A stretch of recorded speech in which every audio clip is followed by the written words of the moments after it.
when we serve our clients, we bring in over 30 plus million documents every year, because if you think about tax preparation, it all starts with a number of documents that a client brings to us, right? It could be from their employer, their bank, their mortgage service provider, and we ingest all those documents, and we have built AI models to actually classify those documents very reliably and at speed, at scale. If you haven't, get started. Meaning, don't look for, I need to do this before I can start, or I don't have this, I need to finish this before I start. You hear a lot about all the things you need in place before you, and I would say start. If you think about the last 10, 15 years, we as consumers have been trained to do searches on search engines for information, right? Which taught us to be efficient with our keywords, which taught us as information providers to be optimizing our content for those search engines, right? This actually presented a whole new paradigm where you could talk to it like you would to a person. Welcome to the Chief AI Officer Podcast, where AI meets leadership. And here is your host, Sanjay Puri. Welcome to the CAIO Podcast, the Chief AI Officers Podcast, where we explore the frontiers of enterprise AI leadership. I'm your host, Sanjay Puri, and today we are joined by Aditya Thadani, Vice President of Artificial Intelligence Platforms at H&R Block. Aditya has been instrumental in H&R Block's digital transformation, leading the company's AI initiatives and cloud migration strategies. Under his leadership, H&R Block has transformed from a traditional tax preparation company into a technology-driven financial services provider, leveraging AI to enhance customer experience and operational efficiency. Previously, Aditya held leadership positions at Ecolab and GM General Motors, where we drove major technological innovations. Let's dive into his journey and insights. Welcome, Aditya, to the CAIO Podcast. Thank you. Thank you for having me. It's great to be with you. Awesome. Aditya, we have a global audience. We have people who are chief AI officers, aspiring chief AI officers, and people who are interested in AI at a generic level. For our global audience first, can you just tell them very briefly, what is H&R Block? Yes. H&R Block is a financial services company. We have been operating for over 60 years. We started as a tax preparation services company. That's what we are known for the most. We have now grown into additional services to small businesses, to consumer mobile banking services. Those are areas that we are going into as well. Awesome. Really more of a financial services firm. I mean, traditionally, most people have known it from a tax preparation, even though that's also a core function that you perform. Also, can you tell our listeners a little bit about your journey from, traditional enterprise architecture to becoming the VP of AI platforms at H&R Block? Absolutely. When I started at H&R Block as chief architect, coming into any new organization, I was also coming into a new industry. I was new to the tax preparation services industry at the time. When you come into an environment like that, there is the key part to designing and driving any kind of transformation is to develop a deep understanding of the industry dynamics, the organizational dynamics, our product portfolio, kind of how we serve our clients, how we create value in the marketplace. Understanding and building that foundation is key to any kind of change and transformation. And that foundation actually helped me as I stepped into this role. I was able to carry that experience into this current role, because in many ways, that knowledge serves no matter which technology you're trying to introduce or take advantage of. The other part was that at H&R Block, one of my previous roles was building platforms more generally, changing kind of how we build technology solutions. And that was actually a phase during which we built a number of technology platforms and data platforms, which have been absolutely foundational and essential in our current work of building and taking full advantage of the AI capabilities that we see emerging now. Wonderful. Uh, Aditya, H&R Block is one of the largest tax preparers in this country, in the United States. And from what I understand, you process over 20 million tax returns annually. How and has AI transformed the way you handle this massive scale of data and customer interactions? Absolutely. And, for us, um, our work on AI platforms and AI technology more broadly um, has been going on for years, right? Even though kind of with generative AI, it has suddenly entered our public consciousness much more so in I would say last 12 to 18 months. But we have been kind of taking advantage of AI based technologies, the machine learning models and so forth, um, for several years.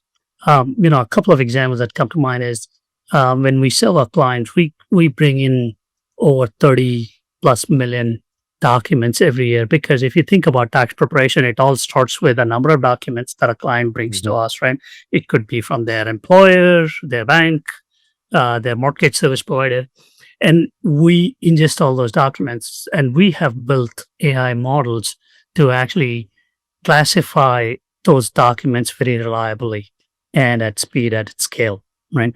We are able to classify those documents within a fraction of a second, within 100 milliseconds. Typically, we are able to classify the document that the client is bringing in and make sure that it is what we need for tax preparation. That's just one example.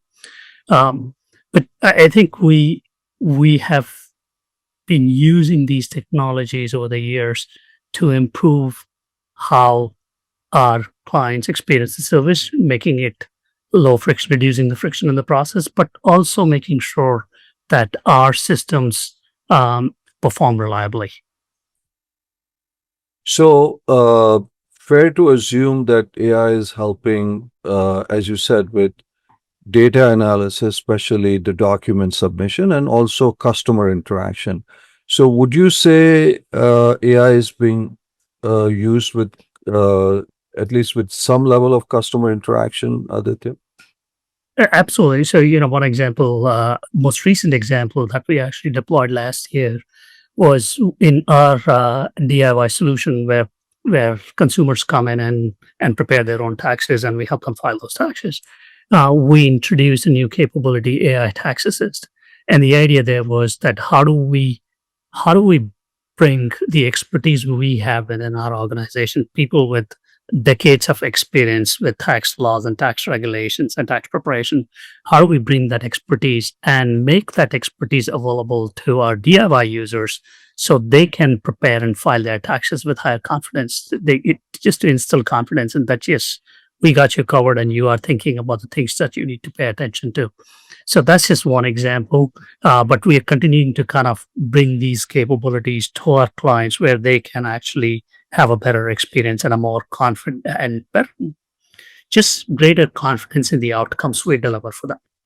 So, in terms of these interactions, because uh, customer interactions is probably one of the widest or the I wouldn't say the easiest, but the low-hanging fruit as far as AI is concerned, whether you call it them chatbots, etc. Have you seen an improvement in whether it is customer satisfaction scores or faster turnaround or things of that? Is that something that you guys measure in terms of customer interactions with using AI? Absolutely. In many ways, um, as much as we're using this technology and tools, really what matters to clients and to our business at the end of the day is a better client experience, reducing friction in that process, delivering a better outcome, a more optimal outcome to the client. Um, and and the way we measure those things hasn't really changed necessarily, right? We still look at the same measures of um, um, what is the client's satisfaction level. We measure our NPS scores. We look at um, conversion rates, right? Clients were starting, are they getting stuck at certain stages? Are they spending too much time in one phase over the other? We look at all those measures. Those necessarily are still good, reliable indicators of the service we are delivering to our clients. And Mhm. we use the same measures to really assess whether the tools and the technology we are adding to this mix are Mhm. are really additive and are creating an incremental gain in terms of client experience and client outcomes. And that's awesome. Uh, Aditya, one of the things I read was that you have led the migration of 75% of H&R Block's compute capacity to Azure Cloud, and which you've done, which under 36 months. What role does cloud infrastructure play in your AI strategy? Yeah, I would say migrating to the public cloud was absolutely one of those foundational shifts that we made that that has been a big enabler and an accelerator for us in this journey. Actually, as we sit now, um, over 90% of our compute is in public cloud. So we have continued to migrate more and more, and we are at a point where over 90% of our compute is in public cloud. Um, from a, there's this couple of things that were instrumental to our decision to migrate to public cloud. One is clearly the benefit we are seeing being in public cloud. We can take advantage of new services that cloud providers, the hyperscalers, are bringing to the market. Mhm. They are there for us. We can take advantage of it at a much higher velocity and adapt those and Mhm. test those and bring those into our solutions. Right? AI based services is a classic example of that, right? If we were not in the public cloud, we would have then had to go through, okay, how are we going to tap those services? How are we going to integrate those services while, Mhm. just being there? It's right there. The other aspect was that besides the idea of just migrating to public cloud, that was also our opportunity to really rethink our technology landscape more broadly. When we Mhm. migrated to the public cloud, we did not do what some organizations pursue is kind of lift and shift. Right. We did not just pick it up and put it into the public cloud, but we actually used that opportunity to go through a major redesign and re-engineering of that foundation. And a couple of those elements of re-engineering were we moved to truly omni-channel platforms, Mhm. meaning no matter whether a client is served in DIY channel or through one of our assisted offices working with our tax Mhm. preparers, we built platforms where all clients were being served through the same common shared tax engine with common client data platforms, which meant that we had now a data foundation that we could really leverage to build these AI capabilities. I mean, you kind of keep hearing from most, all of peers, whether within financial services industry or outside, that the effectiveness of these AI solutions in the end is largely dependent on what's underneath, Right. right? As powerful as these AI services are, it Mhm. really is surfacing a lot of what's underneath. And Yeah. having that data platform has been an absolute, uh, you know, I wouldn't say we were designing for AI platforms, Mhm. but we're taking full advantage of the data platforms we have. Yeah. So, Aditya, just as a follow on to your comments, and I hope I don't miss my chain of thought. One is you mentioned the omni-channel platform. You have a physical as well as a digital presence, right? You have large physical Mhm. presences. Yes. How does the omni-channel play in this, you know, uh, physical digital presence? Does that help, or is that designed with that concept in mind? Absolutely. So, from a when you look at the tax preparation industry, Mm. we occupy a somewhat unique position in the U.S. tax prep services industry. We are the only company with the kind of footprint where we actually serve both DIY clients online as well as people through our network of over 9,000 offices between franchises and company, like 9,500 offices. So we have both a DIY online presence as well as a physical presence, and that's unique in the marketplace. Mhm. And by building these omni-channel platforms, what we have done is essentially we have reduced the friction, or actually, I would argue, eliminate the friction as clients make decisions about how they want to be served, where they want to be served, right? 1 year, you may want to do your returns yourself, and you say, I'll use the DIY software, right? Next year, or you may start DIY and say, you know what? I didn't think about this. There's a lot that changed last year. I'm not sure quite how to tackle that. Mm. I want to switch to relying on a tax preparer, right? And you can talk about what degree of help you want. You want them to review, you want to just them to take it over from you and just do it for you, right? By creating these omni-channel servicing platforms, we have eliminated the friction as clients go through the journey to say which way do I want to go, and they can make those choices anytime in the process, and we can stay with them without saying, oh, in that case you got to start over, right? Or have a speed bump in the process. So that is kind of from a client's perspective. But if you think about company operations perspective, that also reduces the friction internally. Yeah. Right? We have good view of client's journey across our platforms, and we have that unified view, so we know what you need, what you're doing, where you're doing business with us. Especially now that we have added things like mobile banking services, right? We know exactly what our relationship with you is as a mobile banking service provider as well as a tax preparation service. Yeah. So it's really enabled you to, build a better connect with the customer, whether you're online, offline, retail, etc.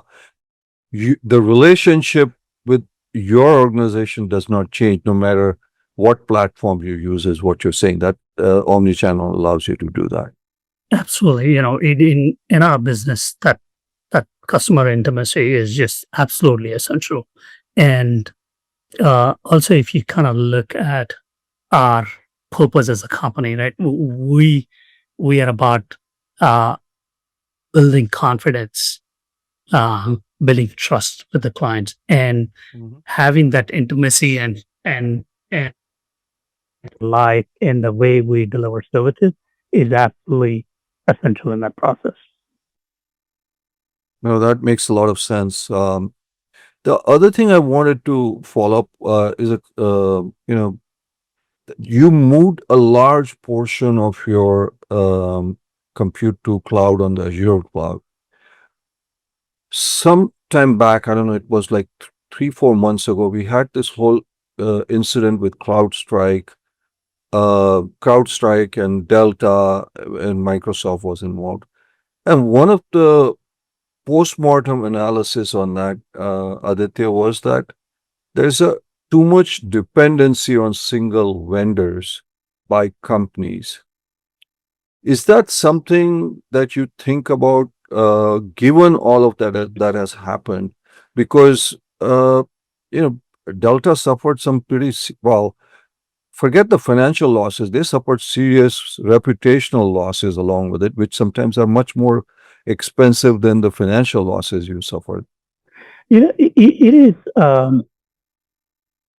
is a very interesting challenge in that, in many ways, when you think about how technology is evolving and the pace at which it is evolving, as businesses, all of us, we have come to rely more and more on partnerships to take advantage of those technologies, right? To move faster, right? We all have this mandate and an expectation that we are going to move fast. We are going to bring new experiences, new services, new capabilities, to operate our businesses more efficiently, to deliver better services to our clients, right?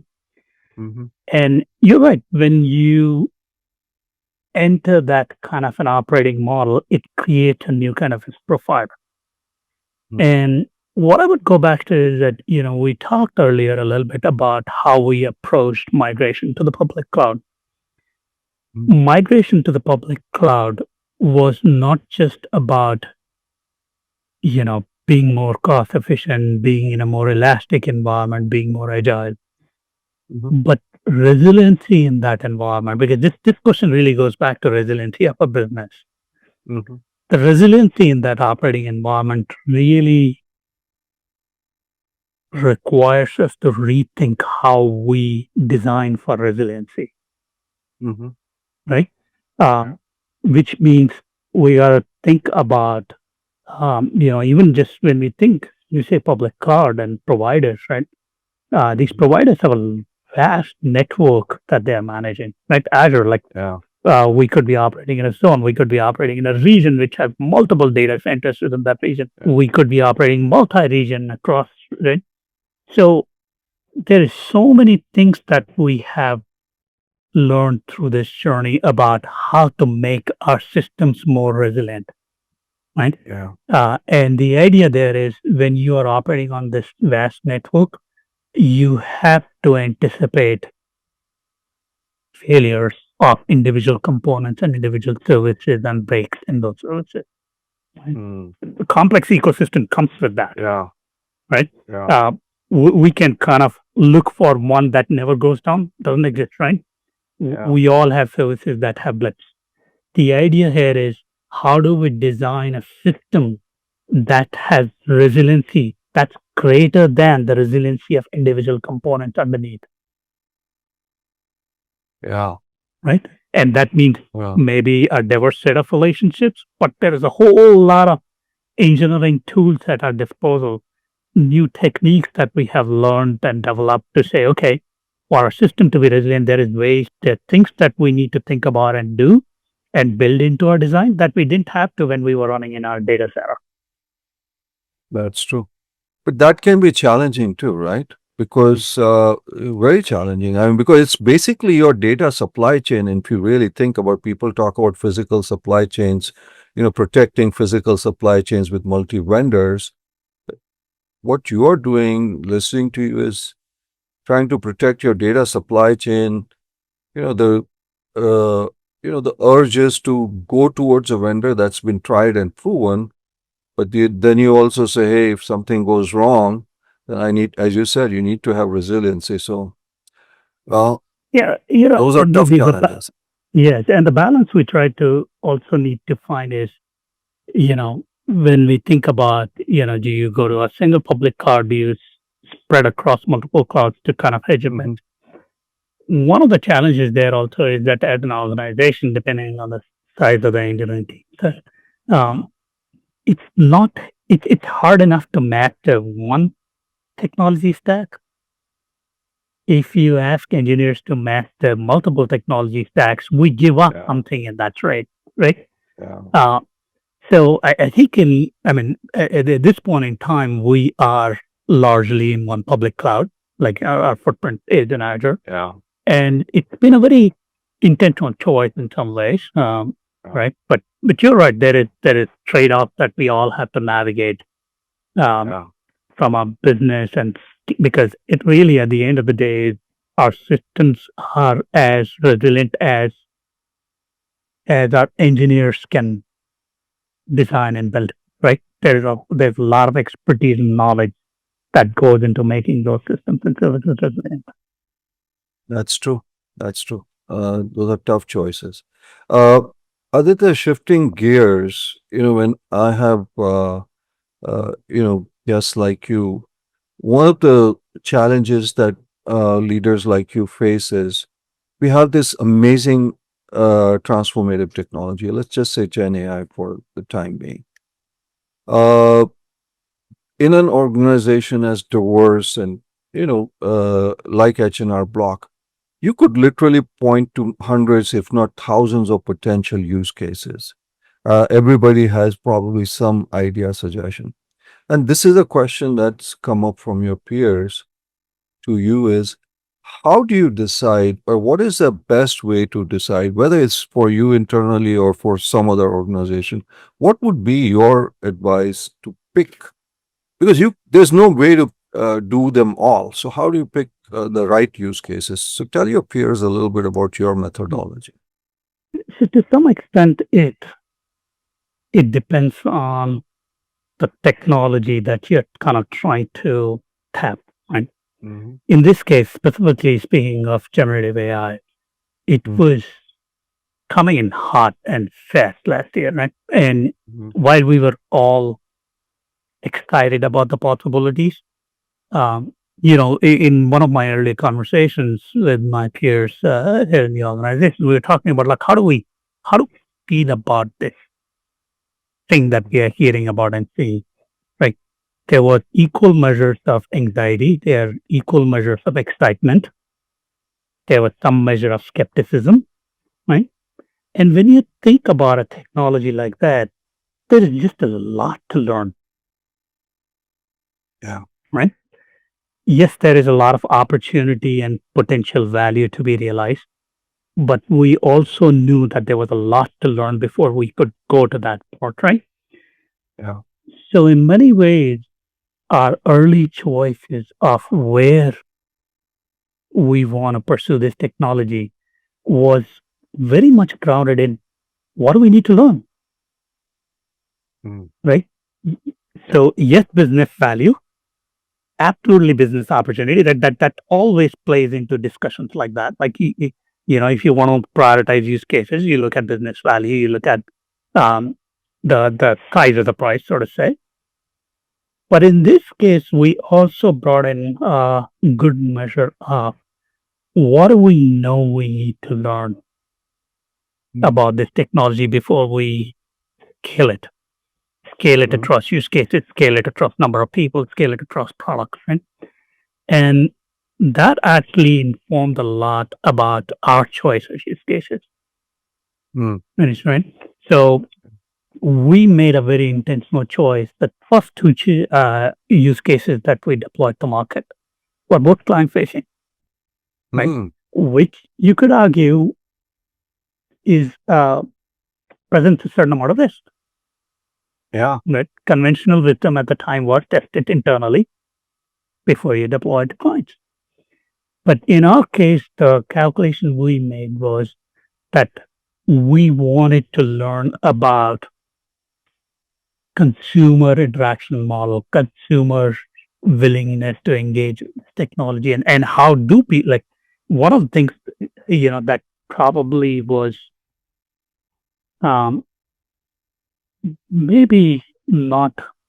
I would say at least I personally underestimated initially was that this presents a whole new interaction model for consumers, Mhm. right? If you think about the last 10, 15 years, we as consumers have been trained to do searches on search engines for information, right? Which taught us to be efficient with our keywords, which taught us as information providers to be Mm. optimizing our content for those search engines, right? This actually presented a whole new paradigm where you could say you could talk to it like you would to a person. Well, Mm. that's not a pivot that is natural to us as consumers after 15 years of using search bars with minimum number of words being typed in, right? Wow. So those are the kinds of things we wanted to learn about how this technology could be integrated into our business, into our client experiences. It's not just about the model that we are deploying, right? Mhm. But how it fits into our ecosystem. So those were the things that played into our choice. But I'm sure everybody's kind of thinking about what do I need to learn about it before I can Yeah. scale and lean into that, right? Lean into what you need to learn. Yeah. But what you said is fairly unique, to be very frank with you. I've talked to tens and tens of your peers on our podcast and across the board. Most companies are hesitant to roll out customer facing applications. I mean, I can probably say you might be one of the very few ones. So, given that you've done that and now your peers are listening, looking back, do you think it was the right thing to do? Oh, we learned a lot. I mean, I think it was good because if you kind of look at the last 18 months of Mm-hmm. our collective journey, Uh-huh. and end up at companies trying to take advantage of these LLMs and language models and like what it can do for us. Right at the beginning, the headline was "Be careful of the hallucinations." Yeah. Right, right, Mm-hmm. but Yep. Yep. and when you think about that, to my mind, what I've come to realize and appreciate is in some ways, yes, the risks are real. We got to learn to kind of manage and design solutions, really, not just design solutions that Mm-hmm. compensate for some of those behaviors, right? But Mm-hmm. the other aspect is if you kind of think about how neural networks and these technologies are human like, right? Mm-hmm. And I kind of look at the parallels, like, we have always talked about hallucinations in art, right? Mm-hmm. But when we talk in psychology, we have developed a much more nuanced vocabulary. We say something is an hallucination versus something is a false memory. We don't mix Yeah. the two. We may say someone is experiencing a phantom limb pain, which is a whole different thing. Sounds similar but different, right? Yeah. I think LLM based solutions also have a lot more nuance that hype behind this idea of hallucination. Mm. And we need to really lean in, develop the vocabulary, develop the mathematical models to explore those behaviors and say, how do we compensate for it in the right places in the right way? Right? Yeah. And I believe that, maybe it's um, my education and career as an engineer. Uh, maybe some theoreticians can kind of solve for all of this in an abstraction. For me, it was like you gotta build to learn, right? You build it, you test it with real people in real world, and you learn from that, right? And Yeah. the key part, of course, in that always is that when you have a company and an established brand, you got to do these things with care, responsibly, Yeah. right? And in many ways, when someone says responsible AI, I think responsibility starts with us, Yeah. right? We builders, designers of solutions have to take that responsibility to heart and say, how are we going to make sure that it behaves responsibly, it reflects our values? I think you're making some very important points here, Aditya. If I can just drill a little bit deeper, because as I said, most chief AI officers, for a variety of reasons, and this is the important question, was your C-suite behind you in this? Has to be because you rolled it out. Uh, how were you able to? Did you convince them, or was it from them? How were you able to convince them to do that? Because most C-suite people I've talked to generally are risk averse. You talked about hallucinations, and you said, we use that as a broad term. Now, you're right. What is hallucination? There's, as you said, could be false positive, or there's variety of different things, and they're worried about the brand, about they've heard about what happened with Gemini and things of that nature. Um, so, how were you able to kind of get the C-suite behind this? Tell your peers, because obviously they've not Yeah. been able to do it. And I think in some ways, I have to give credit to our CEO, and in that my role didn't exist a year ago, right? Mm, Like yeah. 16 months ago, Mm, when they decided that we needed as an organization to invest in exploring and better understanding this technology before we can say how do we productize it. Yeah. Right? It starts there, that saying this is happening in the marketplace. It's important to us as a business. We need to invest time and energy to figure out what it could mean for us and for our clients. I think once that really set, set it up well for them, myself and for me to build a team where we could say, okay, so we started it out as we want to learn, right? And along the way, as we learn, we continue to bring those ideas as we believe we understand enough to say, Mhm. we believe we can test it safely, test this idea safely to learn more, right? That's And true. and that's been an ongoing conversation, that how do you continue to lean into it more, to test it in the marketplace, to learn more, but do it in a way um, where we still stay true to our purpose, our brand, our voice, right? One of the things that kind of we have come to realize is last year, when we deployed AI tax assist, we had a Gen AI based solution that had over 2 million exchanges with clients, right? 2 million interactions with clients. And this is in like the first year one Yeah. deployment of the technology, right? That's very Mhm. large scale for that. If you compare that to our frontline associate, typically they may have in a year a few thousand interactions with clients. Mm. We replaced that with something that, or not replaced, we augmented that with something that is having 2 million interactions, right? What that means is that now this thing we build has to, it is speaking for us.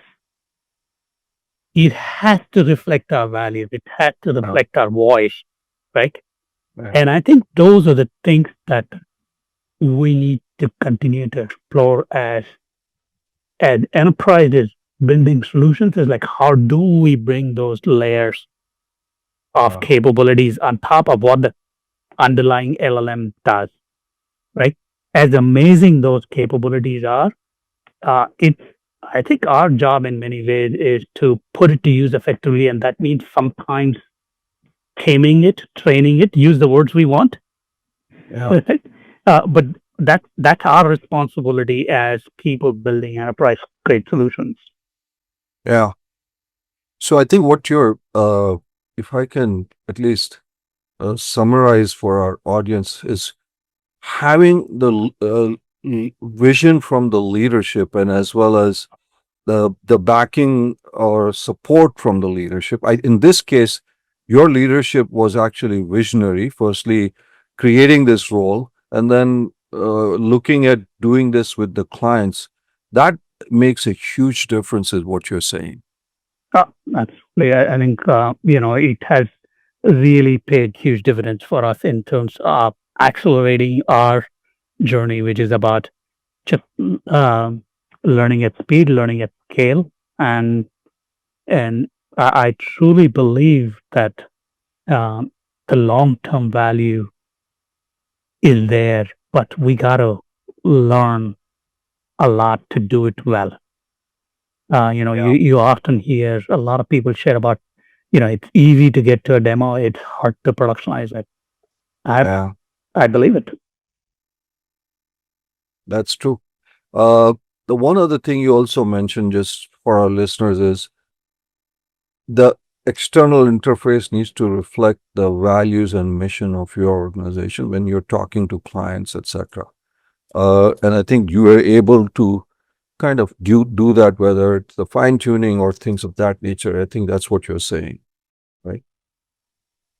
Yeah, so I think that is in some ways the tone of these, and how it engages in that, because in the end, really we are positioning it as giving people, not just offering people access to expertise, but as a brand, we Wow. offer people care, Yeah, confidence, right? All of that has to extend to this delivery model for it to be successful and effective. that's true. Uh, Aditya, just to follow on, we talked about picking the use cases and things of that nature. There's been a lot of conversation happening when I talk to your peers. The ROI on some of these initiatives. What is what are some of the, just briefly for your peers, tangible or intangible measures that you look at in terms of measuring the AI implementations? Take example, your customer, you said there were 2 million interactions that happened. So how do you evaluate if your CFO is looking and, Aditya said, I want to spend so much money on GPUs or this LLMs or so much on tokens, etc., cloud storage. At the end of it, he's going to say, okay, Aditya, show me the ROI now. Is it tangible? Is it intangible? How do you do that? I think in some ways at this stage, we have to account for both for it to make sense in some ways, right? Um, in that, let's just start with the tangible because that's where the conversation with the CFO starts, right? Like, what is it going, like, we are spending this much this year, what is it going to do for us this year if we just kind of use that as a boundary? Um, as I mentioned, when as much as we wanted to learn, we were testing it for how it contributes to our business outcomes, and that is it improving measures that we have come to trust, meaning client NPS scores, meaning client conversion rates, right? Clients who use this, did they convert at a rate higher than clients who didn't use this capability, right? So we were looking at real tangible measures to say, is it improving our business bottom line? Is it doing for our clients what clients value and appreciate? Because that's what leads to our bottom line, right? So we were measuring all of those things, and actually, I wouldn't. I mean, we had some predictions, and which were somewhat, of course, speculative because this is the first time we were doing it, right? We didn't know exactly how clients would respond, but we were projecting based on our preliminary test. But the other aspect is, I think I would go back to is we have to place the intangible value on the learning aspect of all of these, right? At this stage, it is in some ways investing in building an institutional capability and organizational capability that we believe has a huge potential to positively impact our business and the marketplace. And there is not a simple obvious measure that I could offer on like what that is. It's not math in a worksheet. It is in some ways going back to what you said, the leadership having the vision to say, I believe it's there, we are going to invest in it. Right? And I think our job constantly as leaders in the organization is to continue to question that assumption, right? We shouldn't, I mean, it won't be responsible of us if we just kept pouring, inordinate amount of money and not see the progress, the improvements, the benefits that we want to see in the long run, right? You gotta test that assumption every month and every quarter as you go through this process. So far, we continue to believe that it's there. The value is there. We are seeing, in internal tests, the capabilities we are building that, hey, this has the potential to really create value for our clients, for us as a business, and we are investing in it. So I think to summarize, there's a tangible, as you said, in terms of conversions, etc., and there's an intangible, which is learning, education, and those kinds of things. I think that's a very important point that you made. One other thing I wanted to ask you was that when you're doing some of these, implementation of this change management, just briefly, is change management an important aspect of this? I mean, most technology transformation do involve change. Is for AI, is change management an important aspect? Uh, Especially generative AI, I would argue, because and I think it has really put a very different lens on our traditional view of change management. Typically, as enterprises, when we think about change management, we think about how do we bring our associate team members, leaders within the organization on this Mm-hmm. journey that we're navigating. In this case, this is actually offering a whole new interaction model, especially for a business like ours, in how we engage the client to consumers, right? So it's not just affecting changing behaviors inside, it's really expecting our clients and consumers to come along with us in this journey, Yeah. right? Um, I would suggest that actually that was one of the big drivers for us to pick the use cases we picked early on, right? Why did we want to test with clients? Because we believe they are an absolute critical part of this equation, right? Yeah. How are they going to embrace it? What are they going to expect from it? How are they going to react to it? That's we need to know that. We need to, I'm sure that will evolve over the years, but we need to always have a pulse on that. That's true. And sometimes change resistance too. Absolutely.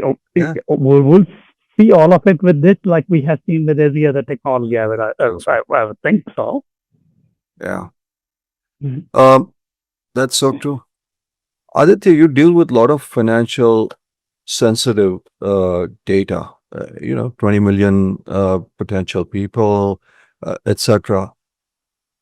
What role does ethical AI development, which is a broad subject that involves, data privacy, transparency, security, bias free. What is that playing a role in H&R Block Oh, AI efforts? yeah. In some ways, I would say there is always front and center for any system we build, Hmm. right? Um, but especially when it comes to any system that has a direct interaction with a client or client data, Hmm. right? Um, I kind of approach this as those policies and, whether they are regulatory requirements or our internal policies and expectations, they have been created to provide us that guidance on how to handle client data with care, how Hmm. to how to earn that trust, because we got to earn it every week, every year, right? Yeah.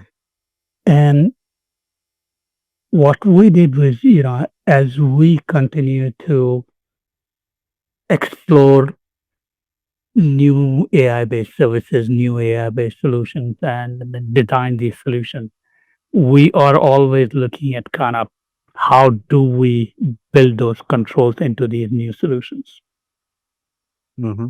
right? And that could be, as simple as when we launched AI taxes the past year, we put in control so that none of the client's personal information ever goes to the large language model. Right? It was a grounding principle for the entire solution that we are going to design it in a way so none of that information goes to the large language model, right? Because our internal systems have all the right controls that we trust, and we said it's not going to leave that ecosystem to this outside part of it, right? But I think that I believe has to be an ongoing conversation in every design endeavor, right? Every time we come up with a new experience, a new use case, a new solution approach, we have to kind of keep asking ourselves and making sure we're not losing sight of it, because those controls are there. And like I said, they're there for the right. I mean, that's what we have built this trust by respecting those controls. Yeah. Right? They're not hurdles, Not really. Yeah. right? They are they are part of our value system. So we gotta treat those as such. So ethical AI is front and center at the beginning, during, and end of it. because, as you said, that's part of the value system. That's the trust you have engaged with clients. So that's a good message to your peers. Um, Aditya, one of the purposes of this podcast, our interaction, our community is to democratize AI talent. We want uh, the talent to go across, not just to a few tech companies. We want them to come to companies like you who are doing incredible work.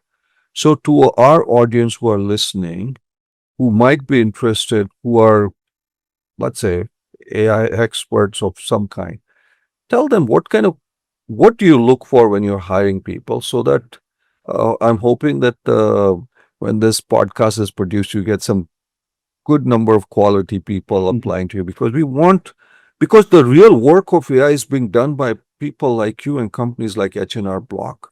That's the beauty of it. So tell our audience, what do you look for? Yeah, I think you put your finger on it. I believe we are doing some exciting work, right? I mean, I won't pretend that we are sitting there and building the next big large language model. That's not what we do.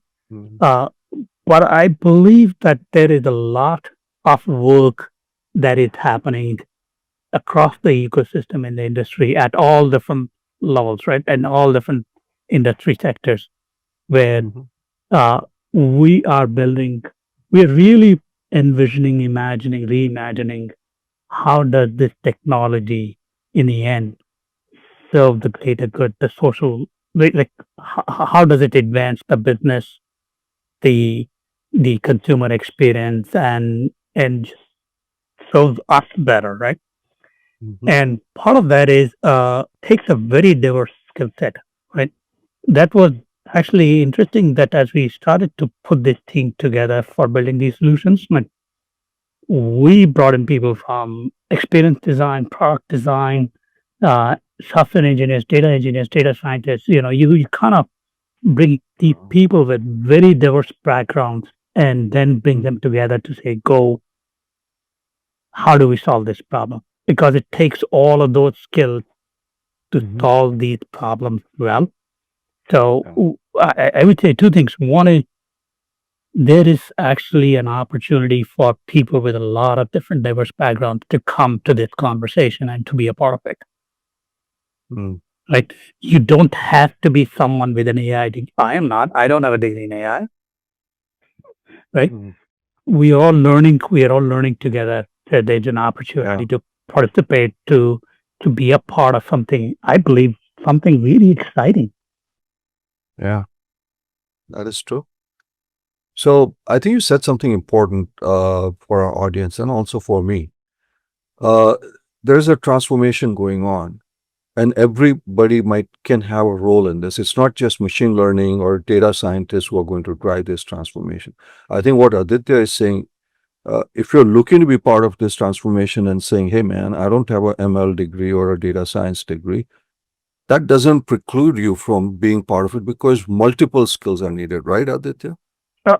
Absolutely. I think in many ways, if I talked at length about how it integrates into the client experience, but Yeah. that's the specialty of people who have lived for years designing Oh, experiences, right? We want them to be part of this conversation to design this new set of experiences. designing new set of experiences. That's very interesting. So people who've got UI, UX, all kinds of other backgrounds. So that's fantastic. Um, Aditya, at the end, we have a lightning round of questions, just one word answers. In your case, we might make an exception for two-word answers, just to, get your thoughts, precise thoughts on some of these interesting areas of AI. Are you ready for that? Absolutely. Let's do it. Okay. I think I know the answer to this one, but we're still, uh, well, maybe I'll change it a little bit. How about cloud or hybrid? Oh, public. Okay. Uh, Python or R? Python. Okay. Supervised or unsupervised learning? Mm, most recently, a mix. Okay. Mm. Um Open source or proprietary AI? Yeah. Wherever we find value. Example. Okay, cool. Final one, synthetic data or human generated data? Hmm. Human generated, at least for now. Okay, human generated as for now. Finally, Aditya, you've given some amazing insights. What's one actionable piece of advice you would give to organizations, either who are starting their AI initiatives or looking to scale up their AI initiatives, who are listening to you right now?